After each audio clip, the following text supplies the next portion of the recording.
go, team. Energy. All right. Take one, I can remark. What? You have any idea what kind of trouble you're in? When he puts on a bat suit, he isn't Bruce, he's Batman. It is transformative to Bruce, kind of elevates him as a creature, like a wraith.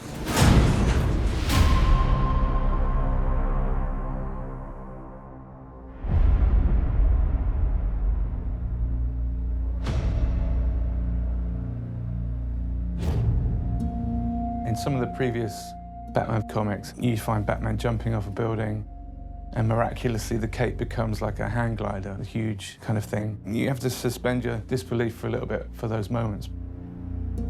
He can step off the edge of a building and he can glide down to safety. That presents a little bit of a problem in a movie like ours where we're trying to be super realistic and super grounded. So Matt's idea was that rather than it being like a rigid glider, maybe his cape and his suit could become a wingsuit. I wanted to sort of take it and ground it, and so I started looking at wingsuits. And I was like, oh, it'd be really cool if we could figure out a way to take the wingsuit and make it part of his suit. I wanted the audience to feel like, oh, I could be Batman. When I first met with the director in Los Angeles, he mentions a scene in the movie where Batman escapes from the Gotham police station by jumping off the roof of this very tall building, and his cape and bat cowl turns into a wingsuit. What was important for him is he wanted to really feel that it was Robert Pattinson who was running off and jumping off the building, and we never left Robert until we landed on the street. In our movie, you will believe a man did fly, that this actually happened. Here's just a glimpse of a previs in an early stage, but just to give you the idea of what we're going for. We're gonna shoot it in a visual style that people accept as what is real based on YouTube videos. The idea is to get the kind of angles that you could get from GoPros. Even the idea of hitting the ground, we're gonna soften the ground and pull him on a line, and then when he stands up, it's gonna be Rob Pattinson, and you're gonna like, he just did that.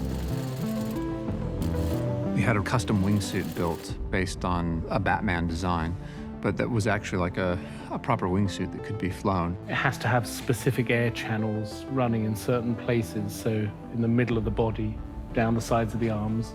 One of the longest processes was trying to work out how the wingsuit was going to deploy from the costume. I figured that Batman thought, okay, well, maybe in the right circumstance, I might be able to use this thing, but it wasn't really fully thought out. We did it very real at first, and as much as you would have to zip it up, Matt was then worried about the transition and it being quick enough. So then we had to think of another way of how we could do it quicker and maybe in a more gadget kind of way. We assumed that the wingsuit would just be one of those Batman moments where it just turns into the wingsuit and off you go.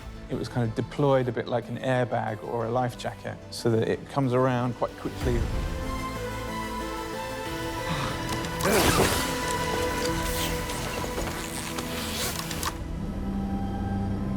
Originally, we wanted to actually hang a professional wingsuiter from a helicopter on a long line. We talked to a wingsuit specialist and stunt guy, and we wanted to do a real jump. But then we had the pandemic, we had other logistical challenges that made it so that that was no longer a viable plan. It was quite a challenge. What seemed like a really bright idea early on then turned into a massive headache about how to film it in a cinematic way. We couldn't change the style of our movie to suit that wingsuit. It had to flow through and it had to feel like it was all integrated. So we've ended up doing it in several locations using several different techniques.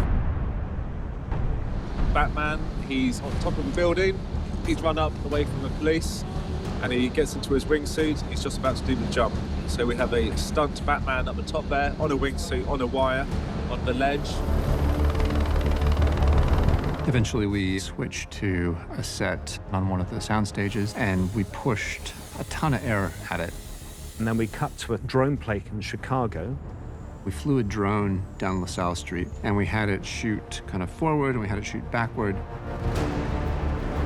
These have been stitched together in a 360-degree cyclorama, which we're projecting through 8mm panels. The stuntman and Rob were able to pilot what was a wingsuit wind tunnel.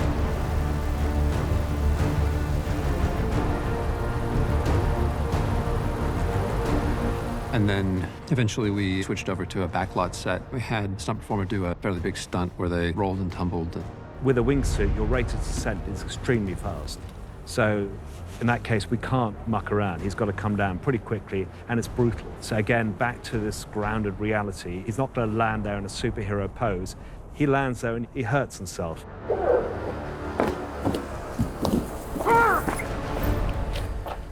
By the time that you get to the end of the scene, that you would say, like, oh my God, everything had to be sort of rough and visceral and hard, but also completely believable. We were trying to take all these visual cues from real events, which were these wingsuiters, so that you could put the audience in this journey with Batman so that you could feel like, oh my God, I took that flight with him.